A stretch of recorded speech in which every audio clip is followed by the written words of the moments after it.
going on, my Masketeers? Welcome back to another Mask Raid, and we are here to talk about everything, everywhere, all at once. One of the most underrated yet captivating movies of 2022, if I will say so for myself. I am not alone in this review, by the way. This one is going to be a little bit special. I am here with co-host, with the most. Please, introduce yourself to the masses, the Masketeers, should I say?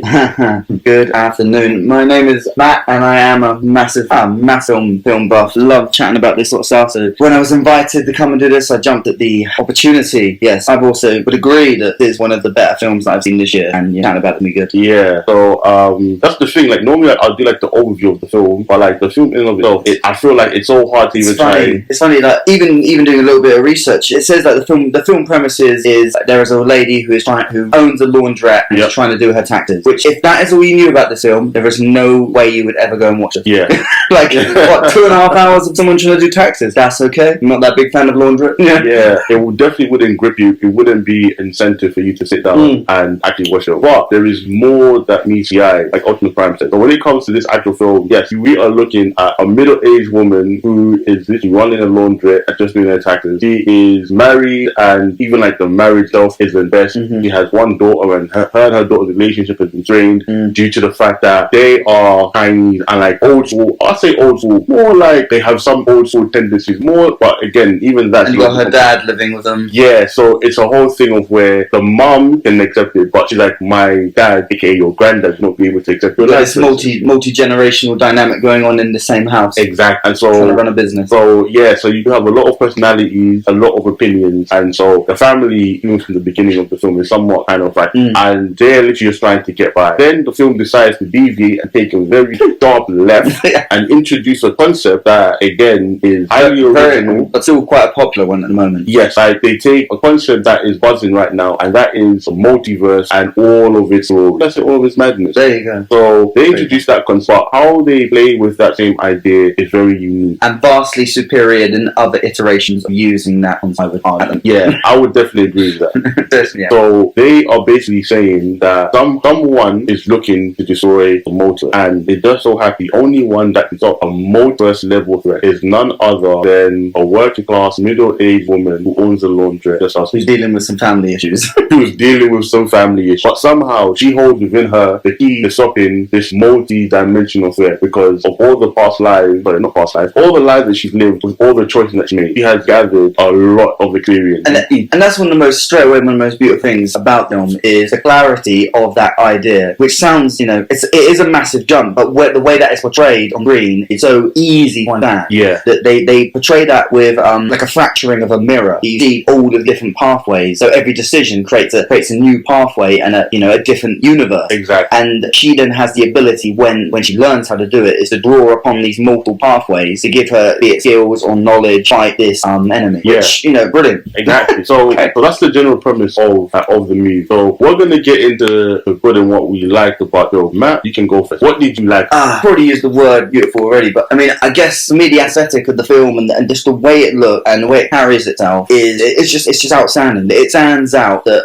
the time it would have taken to make a film this intricate, and you could freeze frame at any moment and they could easily pictures you put up on a wall. The art of this film, even if you were not up the story, it's hard to deny how it looked. Yeah. And the choreography of the fight scenes, or even the use of blocking, it's so clever and obviously thought out. The direction is very much on point. And then you have this very human story attached to a very complicated concept, which earth the whole thing. Yeah. This very elaborate idea gets earthed within, as we're saying, a very normal family dynamic, which a lot of people relate with. Yeah. You're like, wow, this the conflict going on between the generations. Okay, cool. If you come from a family or a background which is very steeped in tradition or whatever that is, you can get that no matter what your background is. But then you're flung into this very far-reaching, large concept, multiverse. So you're like, wow, these two things should not, work on paper, but the way that they overlap and entwine is so compelling. Yeah. So yeah, I'm already setting a very high bar for how much I enjoyed it. But yeah, very true. Very true. No, when you said about how they grounded this like a very fantastic like a human experience, I feel that is something with like films of old were able to, where like what comes to mind was like, oh, Star Wars, like it's a massive face up,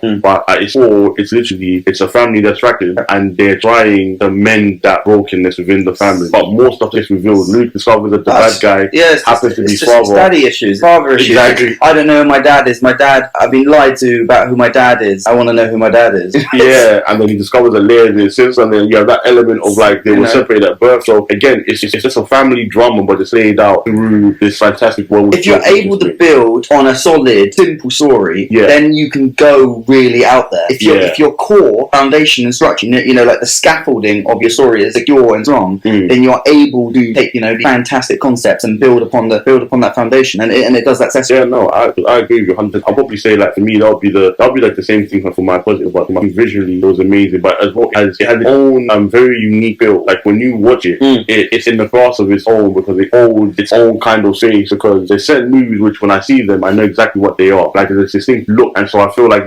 with everything, to me anyway, it has that particular look that only is present in that film. How it's shot, how it's portrayed on the screen. There was multiple times. So obviously I watched this at home and not at cinema, so I was able to pause it. And there was multiple times that I wanted to pause the film and did so because I was left each. I want to watch that scene again. At the end of the film, I'm like, I can't wait if I can watch again. It was such a pleasurable experience, and I can't remember the last time. I can think back maybe the first time I saw The Matrix or something like that. To be like, I've not seen a film like this before. I want to watch it again. I agree. Yeah, so that's how I feel. Okay, no, I definitely agree with you. I think watchability, because of how it's instructed, and like the mess, there's a lot of things where when you watch it the first time, you miss a lot of things that you pick up when you watch the second time, because now that you know the story, you have time to really see like the other little Easter eggs that are dotted through, or like the little plot thread that are woven throughout story. Something that happened like in the first scene would then pay off like in the 8th scene, like Chekhov's gun. You're like, oh, I didn't even realize that they had set that up before. I love devices like that in films. I love the kind of the hint at something it's going to come back. It's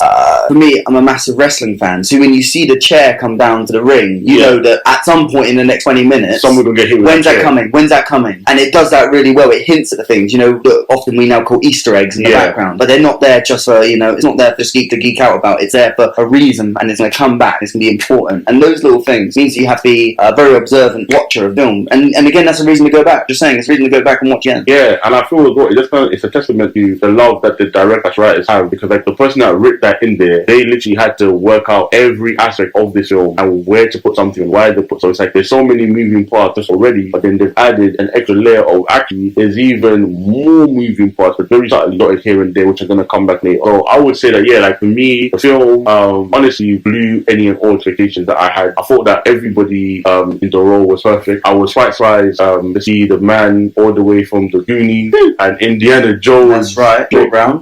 Make a comeback after all these years, because he left Hollywood and he was done with it. But I'm hoping he didn't come back for the money, because there wasn't that much money in that. But I'm hoping that he read this will hopefully do some stuff that show that actually he should have been working all the time. Yeah, but I really hope that the reason that brought him back was he read the script and he was blown away by how amazing it was just on paper, and he said, I have to be a part of Sign Me Up. This is definitely something that I can do. So the cast was strong, surprisingly strong, and performances from people that I'd never seen act in that way before, incredibly surprising. Left field and yeah, do you know what? You're right, because somebody who I didn't actually think had like amazing comedic timing, I've only seen in one other comedy in my life, and that was the Arnold Schwarzenegger's what was that movie where he was a spy? Not a raise. It was not True Lies. True Lies, yeah. True Lies is the only other film where I've seen it like in a comedic role, but even then it was like the comedy wasn't like Jamie Lee. Yeah, because obviously years and years ago, Jamie Lee Curtis had some great comedy chops, including Four Weddings and Funeral, Fish with Wonder sort of stuff. Oh wow! I'm throwing back there for me. It's some of the old school English comedy, but that was when she was much younger, and then obviously for years that was not her scene. So in some ways it's a throwback. Oh really? Well, for when she did more comedic stuff back in the day. But yeah, again, the film meant you had to be quite malleable and play, because the whole multiverse thing. You're not just playing one version of this character. You're playing multi versions of character. The skill to act a role where you're playing thousands of versions of yourself, of this character. Definitely. I think being able to show that range and be able to pull from different aspects and different I'll kind of say like different emotions and different triggers for each character, because each one felt unique in and of itself, not one. They all had like the same core essence, essentially the same character, but the differences and the nuances from different multiverse, like they all showed separate. As like these are their own characters with their own lives, like they're fully fleshed out, even though we only got like quick glimpses of them in just certain that. So yeah, like that's something I feel like they did an amazing job of. But that being said, did you have any negative of the film, or were they just more like that's little nitpicks? Like I'll change one or two things, but nothing really negative to give. Just thinking about the pacing of the film again, did it take too long to get into the multiverse stuff? Probably not. I mean, was things again? I was talking about the clarity earlier. So were things understandable and not too like? Did I need a physics degree to understand what's going on, or again, clearly not. And I think part of that is because yeah, exactly. And I think he's a director who makes films that are, you could argue, similar themes, but often they're either you love it or hate it. They're often Marmite sort of films that some people, they just, conceptually just can't get on with them. And because of that, it's hard to follow the narrative. I really don't think this film suffered in that way. Maybe it's these directors were so fresh and the writers so fresh that they were just going for it, not even thinking about what came before them. But that's, I'm trying to search for a negative. Maybe I need to watch it a couple more times and I come back and be like, I didn't like this. I don't know. Yeah. No, you know what? I think I like bagels. So even that was okay. You know what? No, actually, I think I'm in the same boat as when I actually gonna try to think of negatives. I can't really pick up something I thought the film did which I like, or maybe they could have went a different route, because I feel like the whole project so solid that there was even parts that I never felt like it dragged. And that's the thing is, I can't step into someone else's shoes. I could probably understand why some people it might be not their sort of film. Yeah. In the same way as, yes, it wasn't. I always think films like similar films, again, The Matrix, maybe Hitchhiker's Guide to the Galaxy, things that are abstract conceptually. But the thing about those, often the concept defeats the narrative, and you can't follow the sim story. What this film held onto the whole way through was the dynamic between the main four characters, and that was not lost. It did that very clear, and even though there was not lots of backstory, there was enough. Like, this is the underpinning of all what's going on top of it. Which, if that wasn't there, if the characters weren't strong and the simple narrative wasn't there, yes, the outrageousness of it could have just been, just them showing off. Like, look what we can do now with CGI. Look at what we can do with no effect. But for me, again, it wasn't. But I could understand why maybe that could be distracting for some viewers. Okay, no, because I hear that. So, with all that being said, if we go to our final verdict, me personally, I will give this film, I'm gonna give it a 9.5 out of 10. Maybe I'm not there 10 because nothing's perfect, but this thing came close enough for me, especially with the genre that it's in and what they present. Also, like the fresh shake that they gave them, something that's already been in the mainstream media for a while. I have to say that they did an amazing job of telling me an original story that had a familiar base, but gave me new and intriguing insight to the possibility of the narrative of the multi. So yeah, mine is a 9.5 out of 10. Again, it's locked right in there to some of my favourite films. I'll be honest, things that my favourite films, which were films that I'd never seen anything like that before. I back you. First time I saw Godfather, even like The Matrix early, it fits right in there. So again, it's always difficult to give something a 10 because it's not, even when you can't find that. Perfection in art is, it's not there because the art form is in the first place. Got to give it for me, it's a 9 without even much thinking about it. Give me the t-shirt, give me the lunch box. I'm coming back, I'm watching it multiple times, I'm telling friends about it because I've not seen anything like it before. I want other people to see this and enjoy it the way that I did. So for me, that's no higher praise. If there's a film that I've watched and I don't want anyone else to see it, or I'm like, I'll watch that again. This is not one of those films. This is going to be watched and enjoyed probably even more than the first one. Okay, there you go. Well, you heard it there, folks. Those are our thoughts and opinions on the film. Everything, everywhere, all at once. Please go off in the comments. Let me know what you thought of the film. Did you like it, not like it? Give me the reasons why, and let me know what film you thought came this year that was better than what you expected. And the last person will be selected out next time. So again, please like, comment, subscribe, tell a friend, and we will